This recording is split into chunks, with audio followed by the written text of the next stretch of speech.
Broken heart, you're not my real mom. That's what my stepdaughter said to me when she became a mother herself. I raised her, loved her like my own, and then she blew it all out of proportion. But life put everything in its place. I raised my stepdaughter, but when she got pregnant, she told me I wasn't her real mom and said her baby would have a real mother, unlike her. So, I stopped giving her any financial support. I met David when I was 32 and he was 35, his daughter Emma was 9 then. Emma's mom had left when she was just 4, and David told me she'd battled addiction and mental health problems that made it impossible for her to take care of Emma properly. David had full custody.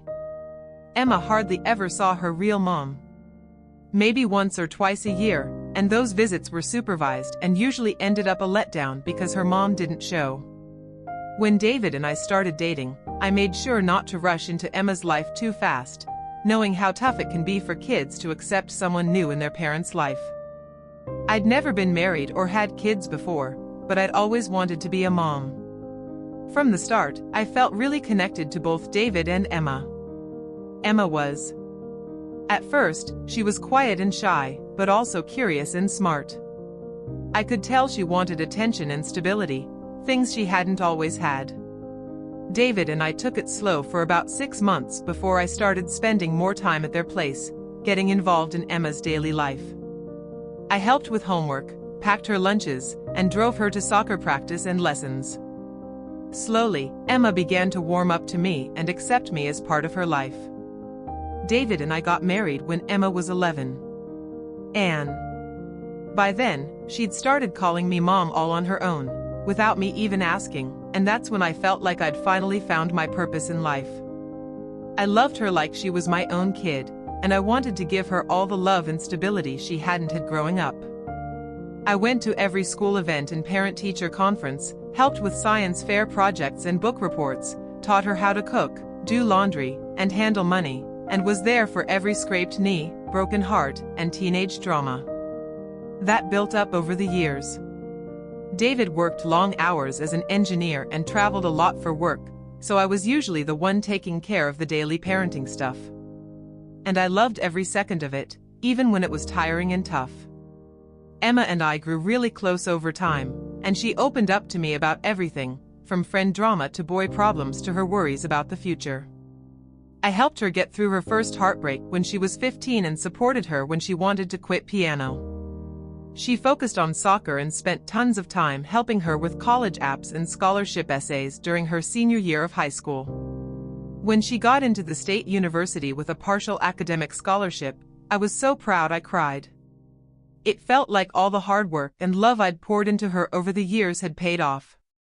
Emma studied business in college and did well, though she sometimes battled anxiety and self-doubt, which I think came from her early childhood experiences with her birth mom. I made sure she could get counseling at school and checked in with her regularly to make sure she was looking after herself and not getting swamped by schoolwork or social stuff. David and I went to see her at school several times each semester, and she came home for holidays and summer breaks. Our relationship stayed close and strong throughout her college years. After Emma graduated, she moved back home for a few months while she was looking for a job. During that time, she met Sean at a friend's party. Sean was a few years older than Emma and worked at a company. He seemed like a decent guy, though sometimes I felt he was a bit immature and not quite ready for a serious relationship. But Emma fell for him hard, right away. Within 6 months, they were already talking about moving in together and getting engaged, which made me nervous because I thought they were rushing things and didn't really know each other that well yet. Emma found I got a job at a financial planning firm and moved in with Sean after about 8 months of dating. I tried to be supportive, even though I had some worries about how their relationship worked. Sean seemed to have a lot of sway over Emma's choices and opinions. I noticed she started changing her values and priorities to match his, which concerned me because she'd always been so independent and strong-willed. David and I often invited them over for dinner and tried to keep things friendly. I was close to both of them, but I could tell Emma was starting to pull away from us a bit as she got more serious with Sean. When Emma was 24, she called me one evening to say she was pregnant. I was surprised since I knew they weren't married yet and hadn't planned on starting a family so soon, but I was also really excited about becoming a grandma and told her how happy I was for them. At first, Emma seemed nervous and unsure about the pregnancy, but she said Sean was over the moon and they were planning to get married before the baby was born, which felt like the right thing to do, even if the timing wasn't perfect. I immediately started thinking about all the ways I could help Emma get ready for motherhood and support her through the pregnancy and the first few months with the baby. I'd saved up some money over the years, just for moments like this, and I planned to help them out with nursery furniture, baby clothes, and whatever else they needed to prepare for their first kid. I began looking into cribs, car seats, and strollers, and can't wait to go shopping with Emma and help her register for baby stuff and plan the baby shower. About 2 weeks after Emma told me she was pregnant, she and Sean came over for Sunday dinner, something our family's done for years. Emma seemed different that day, kind of distant and more formal than usual. I could tell something was on her mind, but I didn't want to push her if she wasn't ready to talk. After dinner, while David and Sean were watching football in the living room, Emma asked if we could talk privately in the kitchen. I figured she might want to chat about some concerns with the pregnancy or get some advice. Emma sat down at the kitchen table and looked at me with a look I'd never seen before. She said that she and Sean had been talking about the baby and their future, and they'd decided they wanted to make sure their child grows up knowing the truth about their family and not be confused about who her real family was. At first, I didn't really get what she meant, so I asked her to explain. Emma took a deep breath and told me she appreciated everything I'd done for her all these years, but she wanted me to know I wasn't her biological mom and never had been. Now that she was about to become a mom herself, she wanted her child to understand the difference between biological family and chosen family. She said her baby would have her real mom, unlike her, and she didn't want there to be any confusion about my role in their lives from now on. I couldn't catch my breath for a second and asked Emma what she meant by saying her baby would have a real mom, unlike her. Emma said she'd been thinking a lot about her own childhood and how confusing it was to have me act like her mom when I wasn't really her mom, and she didn't want her own kid to go through the same thing. She said she and Sean wanted to be very clear about that. They made it clear about family boundaries and made sure their child knew exactly who their biological parents were and who was just a step relative. I tried to stay calm and asked Emma if she meant that all the years I spent raising her, caring for her, and being there for her didn't matter just because I wasn't her biological mom. Emma said, of course it mattered, and she was grateful for everything I'd done. But that didn't change the fact that I wasn't her real mom, and she didn't want me to be. She said she'd talked a lot with Sean about it, and they both agreed it's important to be upfront about family relationships from the start. I felt tears welling up in my eyes. I asked Emma if that meant she didn't see me as her mom anymore. She said I'd been like a mom to her, but not her real mom. Now that she was about to become a real mom herself, she understood the difference. She said she hoped I still wanted to be. She was involved in her child's life as David's wife and Emma's stepmom, but she wanted to make sure everyone knew their proper roles and relationships. The conversation went on for another 20 minutes or so, with Emma explaining her side and me trying to understand how the daughter I had raised and loved for 15 years could suddenly decide our relationship didn't matter just because we weren't biologically related. Emma kept saying she wasn't trying to hurt me and that she appreciated everything I'd done, but kept saying I wasn't her real mother and that her child would be lucky to have a real mom from the start, unlike her. When we joined David and Sean in the living room, I was barely holding it together. David could tell something was off, but I didn't want to make a scene in front of Sean. So, I waited until after they left to tell him what Emma had said. David was shocked and angry. He couldn't believe Emma would say such hurtful things to me after everything had done for her over the years. That night, I couldn't sleep and kept replaying my conversation with Emma over and over in my head.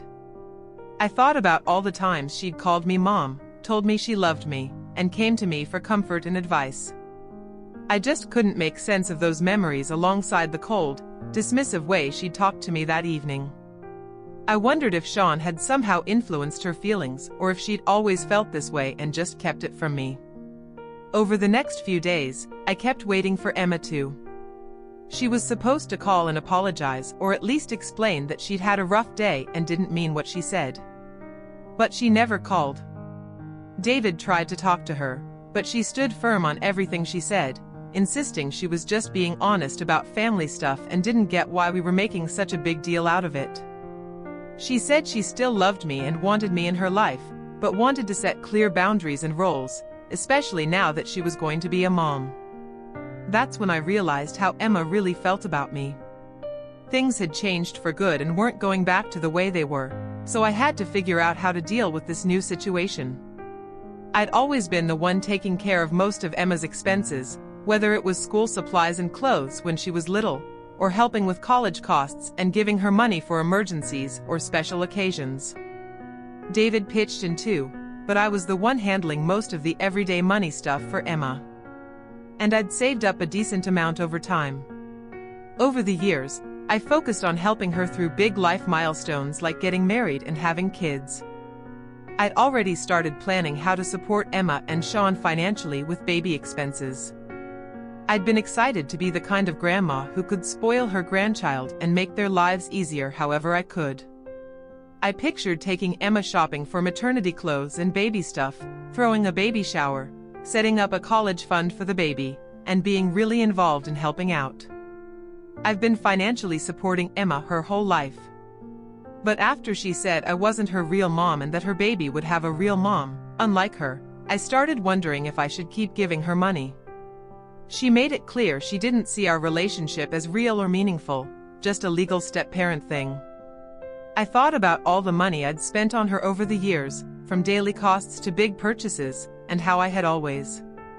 I was happy to help because I thought of her as my own daughter and wanted to give her everything I could. But I figured if Emma wanted to make a clear line between her biological family and the family she chose, she'd have to deal with the consequences. If I wasn't her real mom, then I shouldn't be expected to provide the kind of financial support that real moms usually do. If she wanted to make it clear that I was just David's wife and her stepmom, then maybe I should pull back a bit. I got involved as much as she felt was right for someone in her position. I talked it over with David, and at first, he tried to talk me out of it. He thought I was just reacting emotionally and might regret stopping the financial support later on. He said Emma was young and probably didn't fully get what she was saying, and that she might change her mind after the baby was born, realizing how much she needed our help. But I told David that this wasn't about getting back at her or punishing her. It was about respecting the boundaries Emma set and responding the way she redefined our relationship. I told David I'd spent 15 years giving Emma my love and support because I thought of her as my daughter. But if she didn't feel the same, I had to change how I acted and what I expected. I said I'd still be polite and civil to Emma, treating her like I would anyone else. Another young woman married into my extended family. But I wasn't about to keep playing the role of her mother if she didn't want me to. David eventually got where I was coming from, though he was still hoping Emma would see her mistake and say sorry, so we could all go back to how things were before. I told him I hoped that too. But I just couldn't keep pouring my time, energy, and money into someone who had clearly shut me out. The relationship I thought we had was different. I told Emma that if she ever wanted to start fresh and rebuild things differently down the line, I'd be open to talking about it. But for now, I needed to look out for myself to avoid getting hurt or disappointed again. So, I called my bank and stopped the automatic transfers I'd been making to a savings account that was basically set up for Emma's future needs. I also canceled plans to buy baby furniture and other stuff I was planning for the nursery. I didn't tell Emma about any of these changes. Didn't see the point in going out of my way to help financially anymore. The first time Emma caught on was about 2 weeks later when she called, asking if I could chip in for the deposit on a bigger apartment for her and Sean before the baby arrived. I told her I couldn't help with that. When she asked why, I told her it was because she had made it clear I wasn't really her mom. I decided to keep my financial support limited to what felt right for my actual role as her stepmom. Emma seemed surprised and upset, saying she didn't expect me to react like that about their talk on family boundaries. She thought I'd get that setting clear lines between biological and stepfamily didn't mean she cared about me any less or wanted me less involved in her life. I told Emma I understood where she was coming from and was just responding accordingly. It makes sense because if I'm not her real mom, then I shouldn't be expected to give the same kind of financial support that real moms usually do. Emma asked if I was punishing her for being honest about our relationship, and I told her I wasn't punishing anyone. I was just changing how I acted to respect the boundaries she set. I said that if she wanted me to be part of her life as a stepmom, I'd be involved at whatever level felt right for that, but I wasn't going to go beyond that. I kept acting like her mom even though she didn't want me to, which made things tense. Emma called me petty and vindictive, and that stung because I had tried to explain that my choice was logical, not emotional. I told her I wasn't trying to hurt her, and I hoped she'd be happy and do well. But I also had to protect myself from the confusion and pain of pretending to be her mom when she clearly said I wasn't. Real mom. Emma hung up without fixing anything. Over the next few weeks, she tried a few times to get David to talk me into changing my mind about giving her money. David explained why I felt the way I did but also urged her to apologize and try to make things right between us. Emma refused, saying she hadn't done anything wrong by being honest about our family ties. As her pregnancy went on, there were a few more times she reached out. Emma kept asking me for money to cover different baby-related expenses, but I always politely said no and reminded her that I was only willing to help out as a stepmom, not like a real mom. She got more and more upset and started telling David that I was being unfair and harsh by pulling back when she needed help the most. David got stuck in the middle of our mess and tried to step in by proposing some compromises. That might work for both of us. But Emma wouldn't admit that her remarks about real moms were hurtful or out of line. And I wasn't about to keep giving money to someone who'd clearly shut down our parent-child relationship. Eventually, David gave up trying to play peacemaker and told Emma she needed to sort things out with me herself if she wanted things to change. Emma's birth mom had been mostly out of the picture during the pregnancy, which was pretty typical. Their relationship had been like this for years. Emma tried to reconnect with her biological mom a few times during her teens and early 20s, but it usually ended in disappointment. Her mom either didn't keep her promises or showed up drunk to planned meetups. I was always supportive of Emma wanting a relationship with her mom, even though it sometimes meant dealing with the emotional fallout when things didn't work out. About 2 months before, when Emma's due date was coming up, her biological mom reached out and said she wanted to be involved with the baby. This seemed to make Emma even more convinced that biological ties mattered more than chosen ones. Emma kept saying how thrilled she was that her child would have a real grandma through her biological mom. She also seemed to feel this justified her decision to keep a firm line between biological family and stepfamily. But from my years of experience, I knew that Emma's biological mom was unreliable and would probably let her down and maybe even put the baby at risk if she had access to them. But since I wasn't her mom or advisor anymore, I didn't think it was my place to warn Emma about the possible problems with depending on her biological mom for support and advice. Emma had a healthy baby boy in early spring, and David and I went to the hospital to meet our new grandson. Emma seemed happy to see us and was proud to show him off. Baby, but there was still some tension between us, and she kept saying how great it was that her son would have a real grandma through his birth mom. I held the baby and congratulated Emma and Sean, but I kept my visit short because I could feel how emotionally charged everything was.